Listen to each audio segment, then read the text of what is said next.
You're listening to the 49 Carats Podcast, a 49ers Goldmine production with Stephanie Sanchez.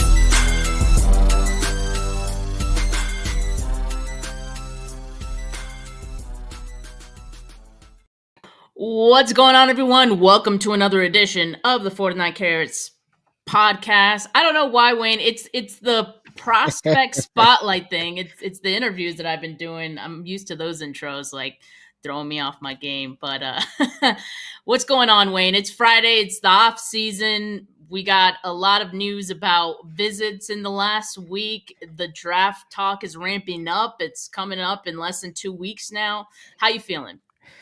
I'm feeling good. 13 days until we're drafting. Hopefully, we stay in the first round, and we get what we need, whether we trade down, whether we stay at 11, whether we move up. So I'm excited. I can't wait to that day just to see how the 49ers are looking to shape their future, right? Because that's what this draft is about. Not just the present, but definitely the future. They got tons of draft capital, and I can't wait to see what they do with it. I'm very excited. I think what you said is kind of encapsulates it, right? That we're all excited to see what this next building blocks of this team is going to look like. I have two concerns, Wayne, not to get negative on us already. We just started there. I'm already going to negative town, but there's two concerns that I've seen kind of floating around just as a whole with this draft. Okay. One is that this draft isn't it's not the best draft overall, right? That's what I'm seeing some people say. And with that comes the idea that in the first round especially, you aren't going to get a lot of teams that are willing to trade up. I'm hearing about that a lot. Okay. And as of right now, every team still has their first round pick, which is crazy. That rarely ever happens. And so I think even day one, that draft night, we're probably not going to see a lot of movement. And so for a team like the 49ers, who maybe, want to trade back or at least want to explore that option, they might not even have a choice but to make a pick at 11 because, I don't even think teams are really interested in moving up unless, of course, a quarterback, falls on the lap of the 11th pick and the 49ers suddenly have teams, calling them. But other than that, I'm that's my only concern. The 49ers are going to be forced into a pick at 11, whether they want to or not. And I agree with that, right? And I'm not going to say that it all depends on how you look at this draft, and what you're looking for. Because I think this draft is loaded with tons of talent at certain positions more than others. But I think the quarterbacks pool is trash. I don't want to say trash, but it's not great, right? That's a large part of it, yeah. Right, and that's where the drafting kind of shifts and moves. That's where teams want to move up. They want to grab that quarterback. They want to grab that guy. And so when you go with Cam Ward and Shedeur Sanders, who seems like he's going to be falling because I'm looking at what's going on around the league, Stephen, and I see Cleveland sign another quarterback and Joe Flacco, and I'm like, wait, Kenny Pickett, Joe Flacco, and if Watson returns, I don't see anywhere they go quarterback in the first round. And now, if there's a team that if they do go quarterback at 2, good, right? Because then you're going to get top 10 talent to really fall at 11 because we got the first pick outside the top 10. That's crazy, right? And so, I think for the Niners, it's just dang, But, again, I don't see them moving. I mean, I don't see them moving up. I think they want to move back. But if Abdul Carter just happens to fall to 4, 5, I don't know. Maybe the Niners do get on the phone. Maybe I did see that. Did you see that, Wayne? That someone put out that scenario of I'm not giving up a 2026 first, but I'll definitely find a way to probably make that happen. I'd be intrigued. But it would cost though, right? Depending on where he goes. If it's top 5, you're going to be paying a premium. If he goes after 5 and he's still there, maybe you could get away without giving up that next year's first. So, yep. And as Invader says, there is some, connections, I think, that we've been seeing to the Steelers and Sanders. I did this in my mock draft last week. This is what happened. The Steelers picked 21. So Yeah. like, are they going to stand pat and be cool with Sanders? Because they're in one of those scenarios where they kind of got to be desperate for a quarterback too. It, You it, know. it all depends on, I mean, if you're looking at the way the league and the teams are set up going into the draft, the only team that needs a quarterback is the Pittsburgh Steelers. And Mm-hmm. their insurance policy is Mason Rudolph. But if Shador Sanders falls to 21, he's the pick. It's a no-brainer. Yeah. And there's a lot of teams after the 49ers, including the 49ers, that the Steelers know would not go for a quarterback. Quarterback. There you So go. So they they don't could have to move. wait. Yeah. Yeah. Yeah. It's So crazy. again, yeah, we'll see how it shakes out, right? But I'm expecting right now the 49ers will be making a pick at 11, and we'll see who that player is. We'll definitely talk about some of their 30 visits here in a bit. But first, Wayne, I do want to talk about the 49ers local pro day, which they held on Wednesday. Usually this is a time where you get the local players, and let's be honest, like the Bay Area doesn't exactly breed the best of the NFL. just to put it lightly, like historically is not one of those places where you're wondering what's in the water, right? But I do think there are some good players to come out of this list of the total, like, what, 50 or close to 50 players that the 49ers hosted on this local pro day. And so the names I have listed here are players that have draft grades besides PFA or UDFA, right? These are guys who are expected to be drafted, headlined by Alec Iomanner from Stanford. He has a third-round draft grade on Dane Brugler's The Beast, all right, which we're pretty much using as the Bible from here until the draft. Then we got Nick Nash from San Jose State with the fifth-round grade. Teddy Buchanan, a popular one amongst 49er fans, linebacker out of Cal, fifth-round grade. Marcus Harris out of Cal, fifth to sixth round range, cornerback, and then safety Craig Woodson out of Cal, sixth round grade, and then offensive lineman Issa Poole, Washington State, sixth to seventh round. The other Cal corner, Noel Williams, who's also pretty popular. He did not attend. He was on a 30 visit, but he would presumably be going in that fifth round range as well. So some interesting names here, Wayne. Like any of these guys that you've gotten the chance to watch at all? Yeah, I mean, the majority of them. Alec got a chance to watch him. He was projected to go earlier than the third round, so it's kind of these other wide receiver stock, I guess, started to rise. But that he's a pretty damn good wide receiver out there. Nick Nash is probably he's my sleeper. He's one of my sleeper picks that the Niners can grab a little bit later on in the draft. You're talking 6'3", 6'4". He runs a 4.5. So he's a 4.5 guy at that height and weight. I like that. Big body, big radius catch guy, strong guy, great hands, and got a lot of missed tackles for us. My type of guys, right? For Kyle Shanahan's offense, and another big target for Brock Purdy. So I wouldn't be surprised if this is not a guy that Kyle Shanahan is going to be looking to. And I kind of like that they do the local pro day and they get these guys out there in the 49ers uniforms. It was funny watching Alec in that number 10. I swear he looked like Ronnie Bell out there in that uniform. Is that And a I'm good like, thing? no, I mean they look like identical twins, same hairstyle, same complexion. I was like, wait a minute. And they wore the number 10. I'm like, wait a minute now. Come on now. But he's definitely a better receiving prospect coming out of that offense from Stanford. And like Invader says, he's a great blocking wide receiver, and no block, no rock here. And we have two third round picks. So the Niners can definitely go with the wide receiver on day 2 and get one of these and get at least Alec and get a top guy. Teddy, linebacker with speed and agility, can fly around the football field. Man, that's what you're looking for, right? You're looking for that steal in the later rounds. if he's a 5th round guy, I mean, you talk about replacing Dre Greenlaw with a guy with his abilities. That would be so amazing if you can get a guy like Teddy Buchanan on this roster. Kind of reminds me, kind of plays like Fred Warner now. Like you watch him on the football field. Yeah. I'm not sure if he was a converted safety to a linebacker, but he kind of has those ball skills. So that's good to watch. Marcus Harris. I just heard he ran a 4.38. Special teams, corner, ability, speed. Niners want to get faster. That's a guy. Craig Woodson has been one of my favorite players in this draft process. I understand he's projected to go a little later on in the draft, but Niners, I think, will go 7th round with the safety this year. I believe it. I don't know much about Issa Pohl.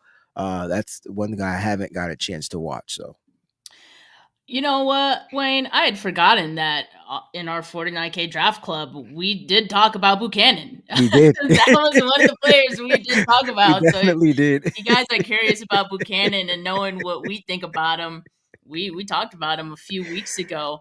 And in that same episode, we talked about a number of linebackers, actually, Chris Paul Jr., Yeah. Demetrius Knight. So check that one out. Those are from a few weeks back. So Buchanan, yeah, I think it is really intriguing. The clip that sticks out to me, Wayne, is the one from the Shrine Bowl where he drops back into coverage, just shows that great recognition. Yeah, Buchanan would be very intriguing. He didn't work out at the local pro day, but he was there, and it just gave him a chance to chop it up with, the 49ers coaches. He spent some time talking to linebacker coach Johnny Holland, as well as Hall of Fame linebacker Patrick Willis. All right. Right? Like, I like this. I definitely like this. And he liked it too, because, he said as someone he grew up watching, and who wouldn't, right? But I find this interesting because I'm like, is Patrick Willis helping the 49ers scout players, especially knowing that they just lost Dre Greenlaw? Like, they know they need to get a linebacker, and a pretty good one at that. So I don't know. I'm just like, I'm intrigued by Patrick Willis being in the building on a local pro day for the 49ers. Like, I don't think that's just coincidence. I hope not. And I hope this is a step toward Patrick Willis somewhat just getting back to football, like in whatever way that is. Like, you know what I mean? Because his mind is beautiful when it comes to the game of football. He understood it like none other. Phenomenal linebacker. We're talking old style linebackers. We're talking kind of like the Mike linebackers for running, being able to cover. Like he's probably one of the original linebackers that had the speed, range, and ability to drop back in coverage and play the run literally simultaneously at the same time. Like you know what I mean? And so I feel like Patrick Willis started a type. Still had that old school mentality. I'm gonna knock your block off, but don't test me in my speed. And unfortunately, due to the injuries to his feet, slowed him down a bit, and he walked away from the game on his own terms, which I definitely commend. But I felt like he took a break from football, and I'm hoping we're getting him back. Like, in whatever way he chooses to come back. Like, I'm hoping we get him back. And if it's with the 49ers and he ends up with the role, possibly like Frank Gore, he helps the team scout, linebackers. If that's his specialty, so be it. But just having him in the building, man, just resonates. You know what I mean? Like, yeah, like that's the mentality. Like, and I think that's what the Niners are going after, a mentality. Don't think when we talk about players being dogs, Steph, we really mean like the mentality of these football players. And I wouldn't be surprised if we see a totally different mentality of the players they draft this year. Because they need to be dogs. All dogs need to be dogs. And yeah, this is interesting because like we don't know if he is interested in coaching, if he is interested in scouting. Like we don't really know, and maybe he's not interested in either of those things, and maybe he just happened to be around during the 49ers local pro day. Not sure, but yeah, I just found it intriguing because if you recall, Wayne, like this is kind of how Frank Gore started. Like before we heard about him getting the title, he was just in the building, right? And he was just there and helping scout before, they hired him. So I just kind of wonder if Willis is going down a similar path. And, if he wanted to go to the coaching route, Navarro Bowman is coaching as well with the Chargers. So, maybe that's something he's interested in too. But whatever it is, I'm glad that he's doing it with the 49ers because I think that's a wealth of knowledge that, of course, we would most definitely welcome. I would love to chop it up with Patrick Willis one day. Like just chop it up. I remember when my son was born, and I recorded a video. I have one of those blow up tackle dummies, Uh-huh. and Rome went to go tackle the dummy, and I tagged Patrick Willis in it, and he responded to the video. I thought that was pretty damn cool. That's Like, you know awesome. what I'm saying? But I would love to just chop it up with it. I got a chance to chop it up with Frank Gore, man. We was going at it, but I loved it. I loved every bit of it, like every freaking bit of it. Because just talking football Football guys, to man. football guys, like the football players, they love it. Like, Yeah. I just want to put that out. They love it. And so I would love to chop it up with Patrick Willis. Real football guys would not hate to talk about football in every single conversation, and that's what makes them great, I think. Agreed. But just to tack on to a couple of the other players that we mentioned here, Io Manor also didn't work out, but an intriguing player, right? He's 6'2", 206 pounds. He has a 3rd round grade. Dane Brugler has him as his 11th best wide receiver in his rankings. So he also set the Stanford record against Colorado with 294 receiving yards and 3 tutties. And a lot of that was against Travis Hunter. So that is pretty notable, I'd have to say. And he also got the chance to talk with wide receivers coach Hankerson and said that, they'd had meetings before the pro day. So there's been a lot of interest there. You remember John Lynch was at that pro day at Stanford, which he usually is. But he did take a specific interest to Io Manor. So I do think that could be a possibility in round 3. The 49ers, if I'm not mistaken, have 2 3rd-round picks. So so definitely could give them some options there. And Nash, as you mentioned, is an interesting player too. So yeah, just good talent all across the board. Well, not all across the board, but the guys that we mentioned here, I think there's some good talent in there. And I wouldn't be mad if the 49ers walked away with one of those players in this draft. So agreed. All right, Wayne, you ready for it? We got 49K Draft Club on tap. Before we do that, let's take a look at the 49ers visits because we got a bunch this past week. All right, so anything in green in my draft sheet is going to be those 30 visits. Wayne, I'm excited about this one, Jackson Haas. I'm not going to spoil it. I'm not going to spoil it too much, Wayne, because you already know I'm adding him to next week's draft club. Oh, absolutely. But I made sure on my show today, just before this show, that I talked about Jackson Haas and how you have pointed him out since the Senior Bowl. Like, this is the guy we had the binoculars looking for on the football field. So I want people to know that this is your guy. Like, you know what I mean? My guy, for sure. He's definitely a draft crush. I almost was a little bummed that they brought in Luke Farrell because I do think that minimizes the chances of the 49ers bringing in Jackson Haas. I do think every year they do a lot of homework on these tight ends.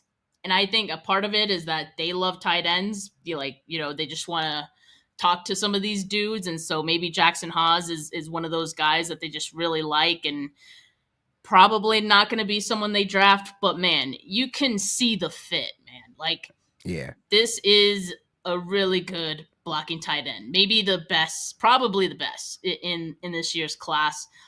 He fits exactly what the 49ers would look for in that regard.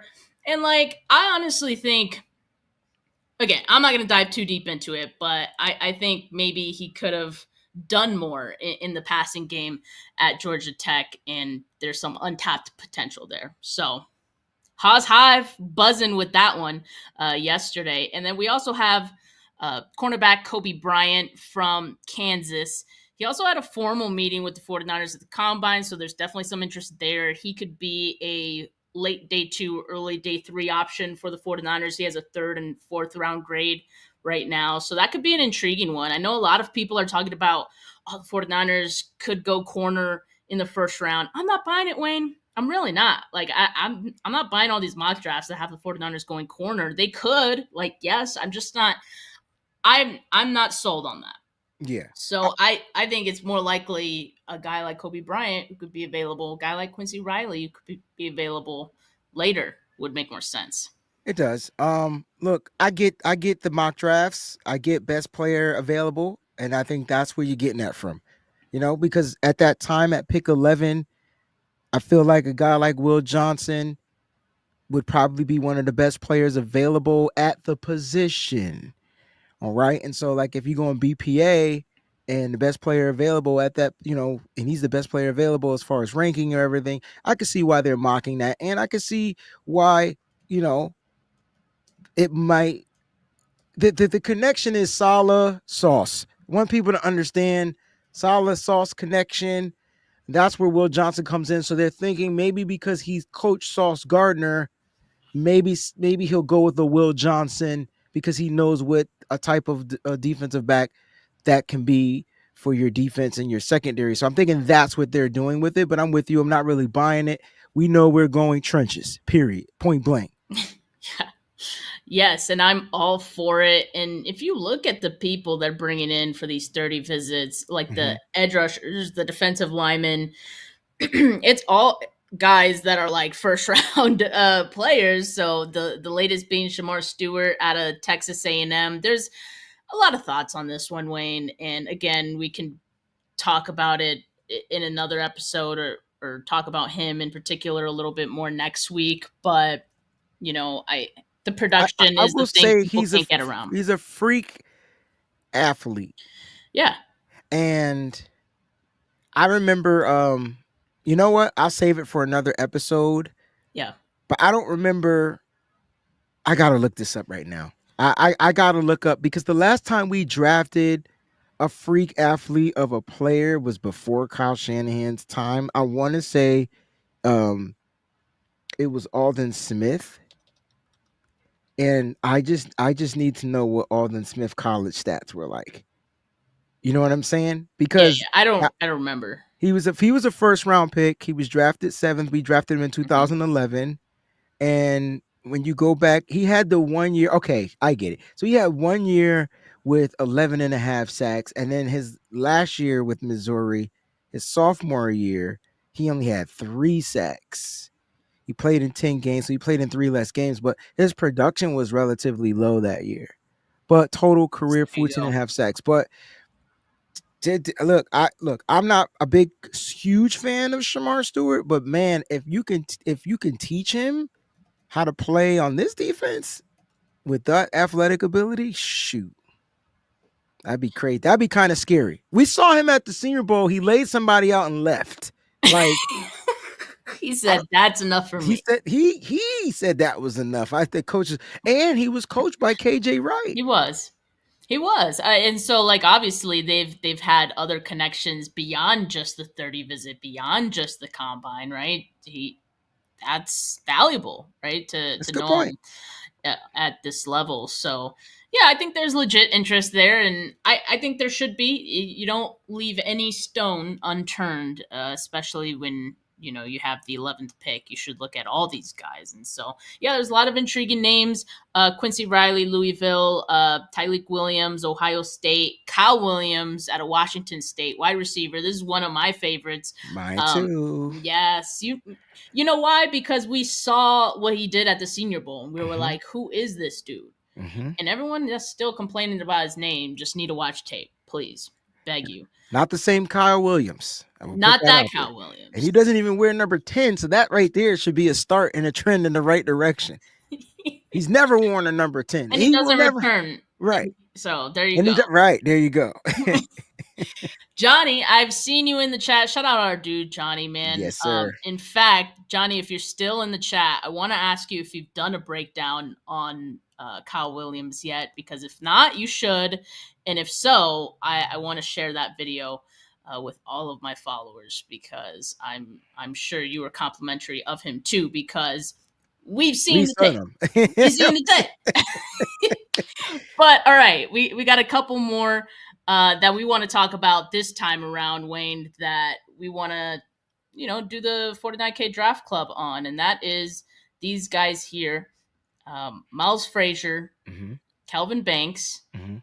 Walter Nolan, and Michael Williams out of Georgia. So these are four from like last week that we want to talk about, and some of the newer ones we'll talk about next week in 49K Draft Club. So let's start off with Miles Frazier, who looks to be more of a, maybe like third round guy, I would say.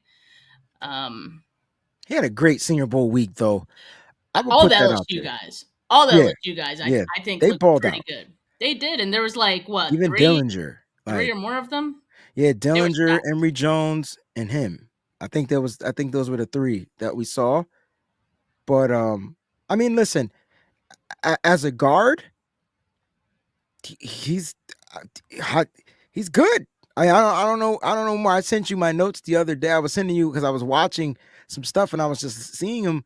Um, he's gonna be a mauler out there in the run game, pass pro. He's not bad at all. Really do like the kid off the jump. Sounds like a 49er pick because they're probably gonna go O-line third round, fourth round. A guy that's gonna be able to come in. I don't have his athleticism stuff pulled up right here in He's front, athletic. but His he's hella athletic, right? he's Yes. hell athletic. Yeah. Yes. So I mean, you take it he fits the 49ers. I think so too. And yes, he was impressive at the Senior Bowl combine as well. He's better in pass pro than run Agreed. Didn't blocking, run blocking. Agreed. which, typically the 49ers I think value the opposite more. Like they prefer the run blocking to be your strength. If they had to pick one, right? Like Okay. typically I feel like I've seen that more so. But maybe they're looking at changing things up a little bit and having guys who are better at pass pro. Who knows? Because like we've seen kind of the shift in the last couple years where with Brock Purdy, like they're more willing to throw the football anyway. So maybe there's a shift in the offensive lineman that they're looking for just a tad.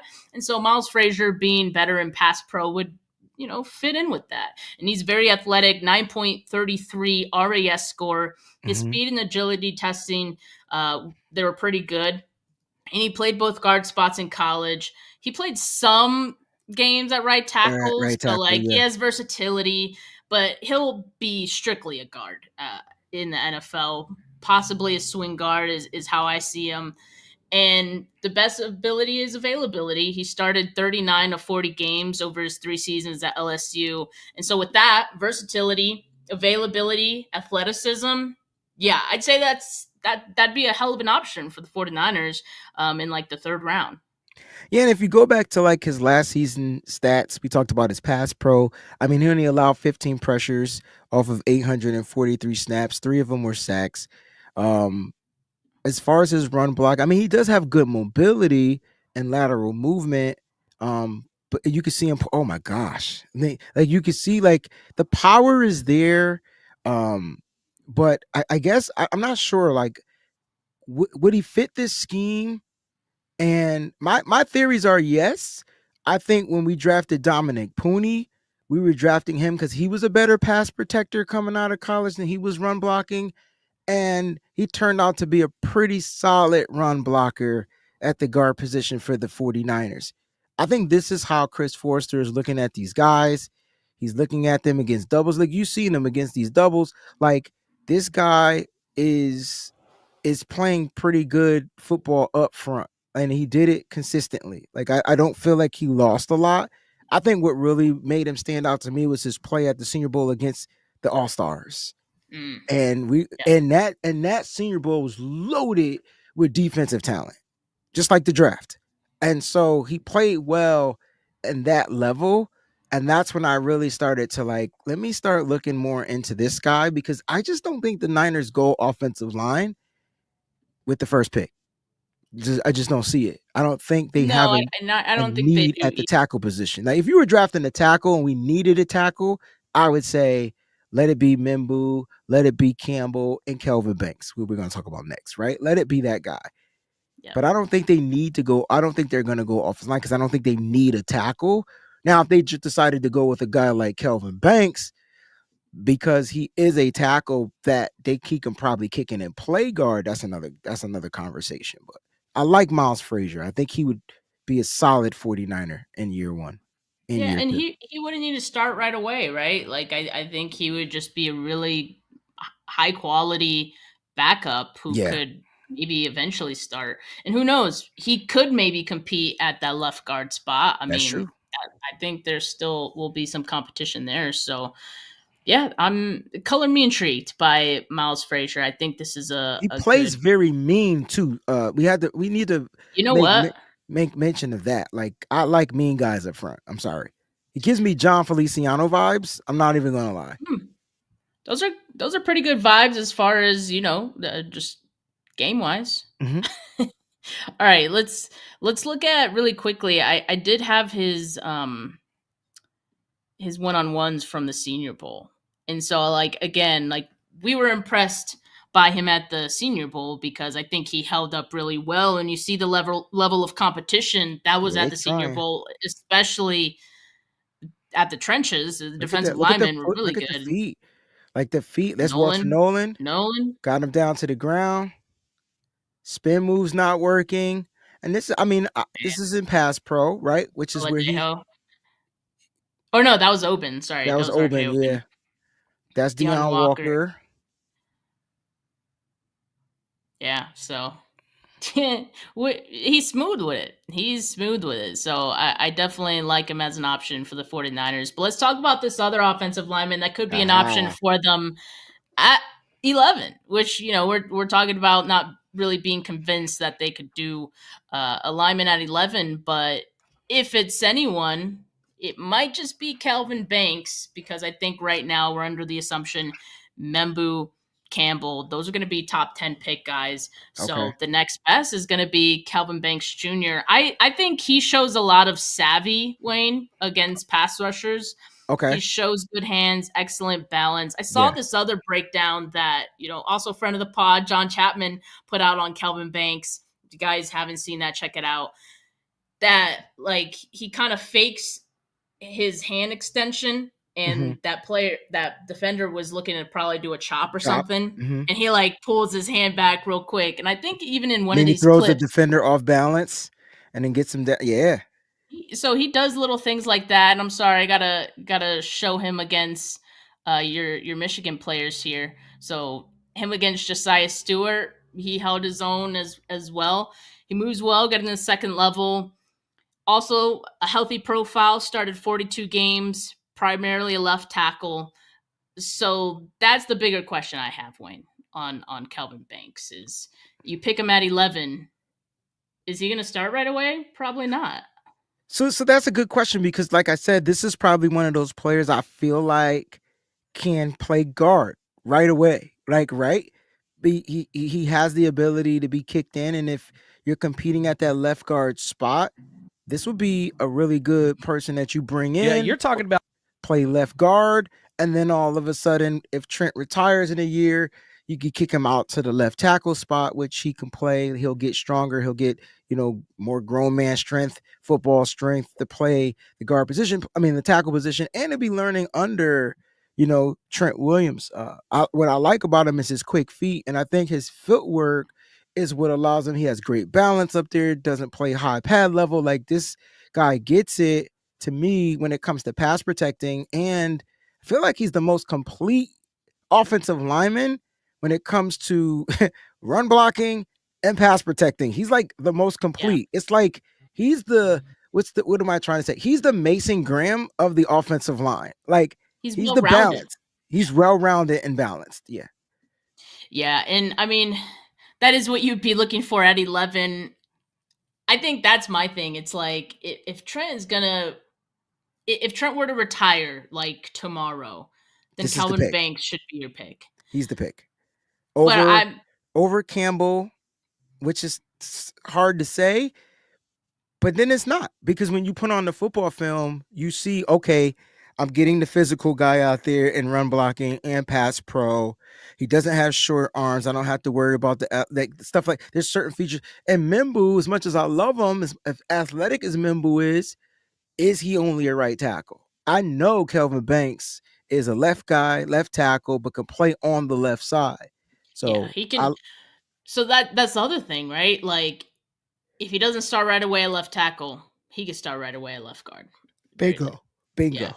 Yep. So I think that it could be an option. Could be the pick at 11. But another player who could maybe be that pick is Walter Nolan out of Ole Miss. Um, Jesus Christ! I had to turn off Gotta put the music. Gotta put music in it, man. It keeps people, the hype you know. videos, man. Yeah. All right. So Walter Nolan, when I watched him, Wayne, I think he's a menace, man. Like, to me, it was a very fun watch. I see that offenses respect him. Like, Oh yeah. there's By the way times they where he attacked gets him.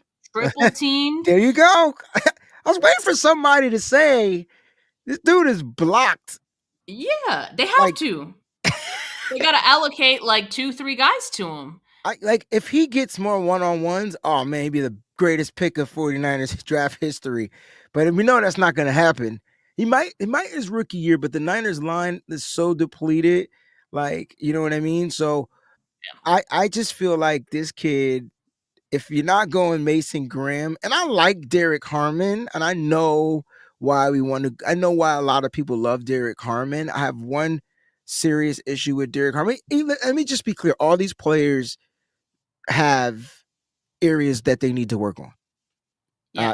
I think he can be better against double teams. I think he can be better. I think he has a really good anchor though against double teams, but I think he could be better.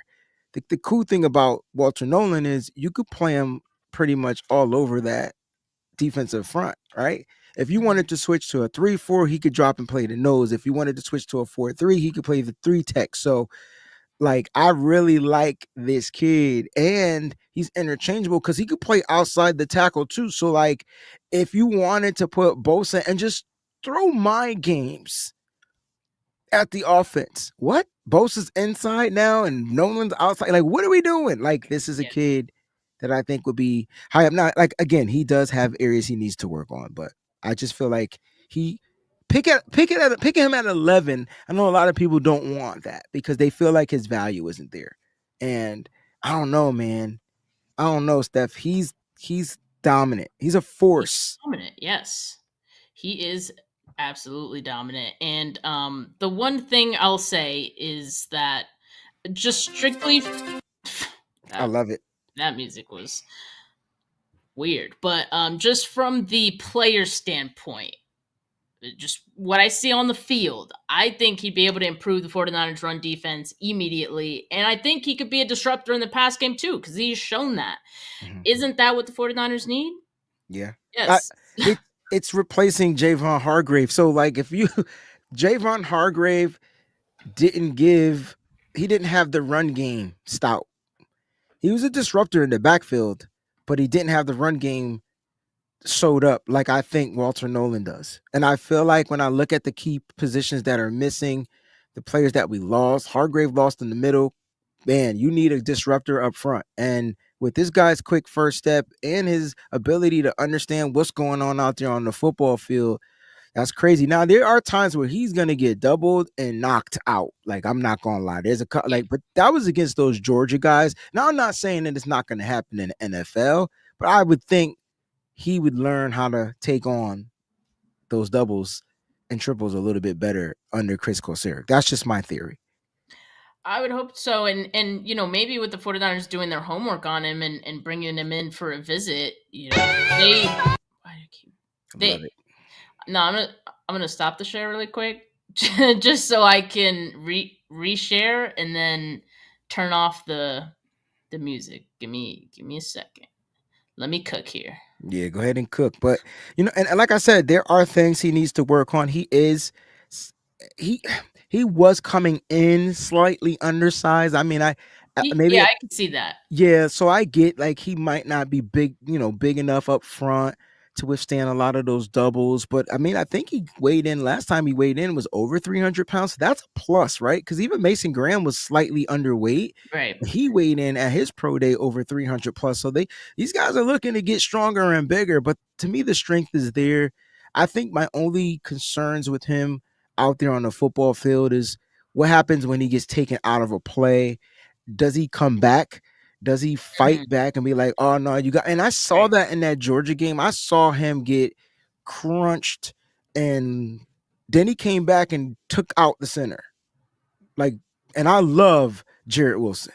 And I mean, he took him out.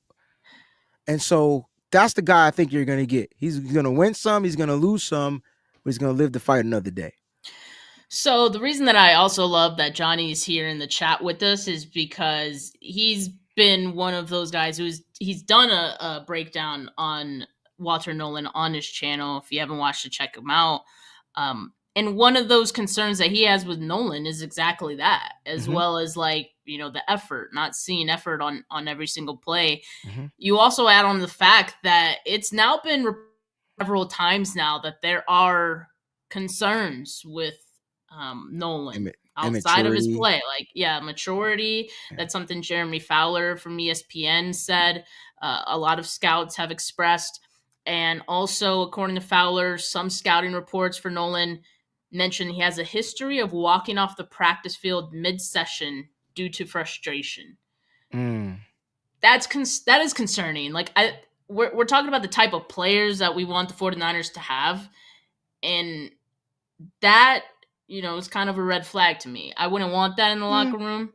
It's kind of a red. I can see why it's a red flag. I kind of look at it from a different lens, though.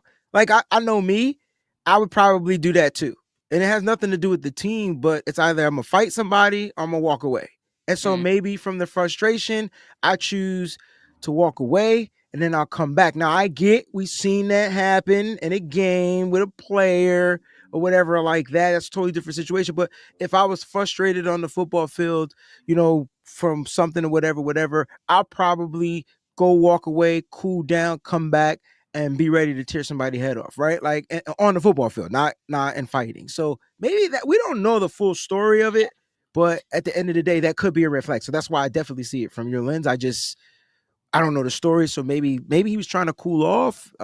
We don't know. Yeah, and that's the truth. We don't know the context. The teams get this time to, you know, meet with these players, interview with these players, so they can get that context. For sure. Us, the fans, unfortunately, will not have that. So we just got to go off of these big ass reports. Johnny says, did that happen at the Senior Bowl? We watched him walk off. I assume that was just for injury. Again, like, we don't know the context. He got injured, and Johnny knows that. He's being funny because we all reported that he got injured at the same time. He came back the next day and then knocked cats out again. Like, that's what I mean. Like, I don't know. We don't know. We don't know. Yeah, we don't know. And, you know, apparently, you know, Jordan Reed has also said. Oh, he's killing the interviews, y'all. The interviews have been good have been amazing. I mean, I interviewed him and I was like, oh, I love this kid. Like, right? So he's killing the interviews. It's more like, what's his level on the football field if something goes wrong? And I do not in any shape, way think he would pull I don't even know his name anymore, Devondre Campbell, like that, and I think that's what it is. Like that's the red flag, you know. Yeah, no, I don't. Again, we don't know the context. 49ers are doing their due diligence on all of these players we're mentioning here, including Walter Nolan. He met with them at the Combine as well. Probably met with them at the Senior Bowl too. So, you know, we'll just leave it at that. If he's a pick at 11, it's because they feel good with all the meetings they've had with him. If not, then we'll know why, right? So I think that would tell us a lot. Now, the next one here is Edge from Georgia, Michael Williams. So this one's an interesting one too, because I think also, like, 49er fans are split on this one. And I think it's this, Wayne. Here's what I'll say about Michael is that he's a really good run defender. Absolutely. Really good run defender. Sets the edge, baby. And that's not sexy for a lot of 49er fans, though, right? I mean, we getting ran on. It's sexy to me. Yeah, exactly. Exactly. So there's I'm, the 49ers last year had the worst run defense ugh, they've had since like 2017, or it was a wide margin, right? it was Worst bad. defense It was, with Kyle Shanahan as the head coach. yeah, And so could that be a reason why a Michael Williams at 11 would interest them? absolutely. He's raw as a pass rusher. So you can kind of mold him, and he's young, right? He's only 20 until June. So I think that's another aspect that makes him intriguing. But he could be a guy that could go out there on base downs and hold down that edge. And he could be a guy that, could develop his game as he goes. He's not bad as a pass rusher. What I saw is like his arsenal is not very deep. So he will need to develop some moves, some counters. Um, But, but he's got the run game down. yeah, but the question is, are you drafting a developmental guy at 11? Yeah, that's the thing I have a hard time If with. it was 16 or less below, I'm like, heck yeah. But at 11, which is the first pick outside the top 10, so you might get a top 10 player at 11 if that's how you see it. But I love this kid.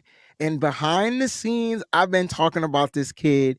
I've been saying, look, I've been talking to my boy Tony. It was like, listen, he's gonna be the pick. Nobody's gonna understand it. Nobody's gonna like it. But I guarantee you, this is a 49er. You start with the size, 6'5", 260. That's Nick Bosa. You Yeah. start with his pass rushing.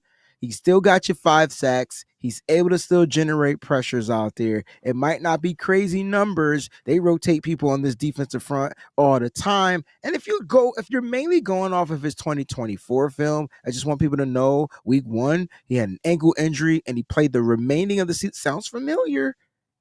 And he played the remaining of the season on that ankle injury. Sounds familiar. Play kind of slacked a little bit for Fred Warner, too. And he finished all pro. On top of that, I'm just saying, ankle injury, I think, hindered a lot of his play out there as far as his ability to move, and generate. But he's a physical guy, man. Dude is strong.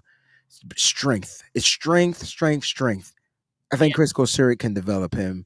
Is he worth it at 11? That's the question. And I think the 49ers, they know. We don't know, but they know. You ain't got to worry about him being a tweener. I can tell you that. He'd be a better pick than Solomon Thomas was in 2017 if they decided to go edge. I am very much, and this whole time I've been very much on you cannot take any risks At at pick 11. 11, Okay. especially with the way that this Mhm. roster, this Mhm. defensive line is shaping up. Like, you need surefire guys. But unfortunately, one of the comments that Johnny said earlier, and you really was like, there are no perfect prospects, Not, unfortunately, like mm-mm. past the top 10, even within the top Past the 10. top 5. There's Yeah, really? 5 Yeah. players that I feel like can have that are blue players in this draft. 5. And Mhm. 3 of them, I got Travis Hunter, Abdul Carter, and even him. He doesn't have all the experience that some of these other guys, but what he does so well and consistently. Like, he's a blue player. And then I think Mason Graham belongs in there because even though he's undersized, that kid plays the run and pass tremendously well. Like, vision is great, play is great. Then there's Ashton Jeanty and maybe Tyler Warren. Some people don't even have Tyler Warren as their best tight end, and I get it because he's not flashy. But man, you give me an offensive player that can play like 5 positions off. If Tyler Warren has to be good. They literally built the offense for Penn State around Tyler Warren. It was Tyler Warren, then the running backs. And that's amazing to me. That's just amazing to me. So if you throw him in there, cool. After that, it's pick the best from the player you could get and work on the rest. Like, get the best player that fits and work on the rest. Yeah. So, I mean, regardless of how this shakes out, the 49ers are going to pick someone who has some flaws, who have some question marks, and whether that's, hopefully it's not of the injury concern type, Correct. Stay that away would from be the those one. guys. That's the Yeah. one I think should be off the board for the 49ers. Any injury concerns, And I know he had I'm an not ankle cool with. injury, but he played on the ankle. He didn't need surgery or anything like Yeah. that. You know what I mean? Yeah, and doesn't he has his pro day coming up too, I think. Oh, excellent. I want to make sure. Yeah, I think him and Jalen Walker are having a pro day next week, All right, here we 1 week go. from today. So Monday is Will Johnson. Next week, yeah, next Friday from today, it says their pro day. All right, this is the going to be good. 17th. This is going to be The excellent. 17th. So yeah, I mean, I think 49ers again going to be doing their homework on these guys, but just don't be surprised if any of these guys are the pick, because I think there is a lot to like. Of course, there's some stuff to be worked on, but Even with Shamar Stewart. So look, I got 3 guys that fit that mold, right? Shamar Stewart, Michael Williams, and nobody's talking about Nick Scorton from Texas A&M. Another big guy out there. And that's an edge setter, can set containment. Like, we talk about that all the time. Like, oh my God, we don't contain. What is going on? What are we doing? Right. And that's the so, thing. like, those are 3 guys that I think fit the build of what we're trying to do. I've watched Nick Bosa get better at setting containment and setting the edge out there. And I would like to see Nick Bosa tee off and be a premier pass rusher. Get another guy that can do that. Now you got 2 bookends that can kind of do the same thing. That'll be kind of tremendous. And then learn some moves. Hopefully Nick Bosa's at the age of his career where he can teach these young guys some moves. You know what I mean? And if He you can get, better. He better. He's like the veteran now. I He's know, like but that I'm just maybe saying, like, point. I feel like Nick is awkward. Like, I feel like if you're around him, But he's a just football watch. guy. Yes. But Just he's a watch him. football guy. Just watch Hey, they didn't give him those Saturday speeches for nothing, Wayne. him. You know? He was obviously, talking a bit. Yeah. I mean, At he's coming least. around. He's coming around. Yeah. His social skills are definitely improving. It could be a little bit better. Still don't want to hear him at the pressers. Put that Victories in or not, two he's the same. Yeah, times we speed. won. So, you know, that's how we're supposed to do it. You got the impression down pat, but you know what I mean. He's just a little slow. Just a little slow for me. Any presser, any video you watch, you got to watch 2 times speed, and Got you. you're set. You won't miss anything. You know what I mean? That too. I'm sure he's great in the locker room. In all seriousness. Oh, for sure. We just have on the field. Yeah. Yeah, we're just all right, I did want to get to this last question from Invader. Didn't you say 30% of the top 30 visits have ended up being drafted? Don't quote me on percentages because I'm not good at math. But here's what I'll show you. So if you guys go to my draft tracker, and again, bit.ly /49ers draft tracker 2025. Let me just put it up on the screen for those of you that are not familiar. This is the last thing I just want to show you guys. So if you go to the draft tracker, I added a tab for archive. So you can go back and look at the last 2 trackers, 2024, 2023. That's when I first started, 2023. But I also have gone back and I've looked at all the 49ers drafts since 2017, since, Kyle Shanahan, John Lynch. And this will kind of give you like the interesting information around who they've picked in relation to their 30 visits. And there's a legend here that kind of shows you, I've color coded the players that they've hosted on visits that they ended up drafting. And I've also color coded players that they had on 30 visits that they signed either as an undrafted free agent or later as a free agent in the NFL. So I think this is a really good resource. You see in 2017, Reuben Foster, Kello Witherspoon, George Kittle, those were all 30 visit guys. Nick Mullins, they signed as an undrafted free agent. In 2018, they only had 2. So this is one of the 2 years that they didn't draft at least 3 of their 30 visit players. In 2019, they drafted 3 of those guys: Nick Bosa, Debo, Jalen Hurd. In 2020, which is, remember that COVID year, that one was a weird one, and they didn't have that many picks. They only drafted 2 of their 30 visit players.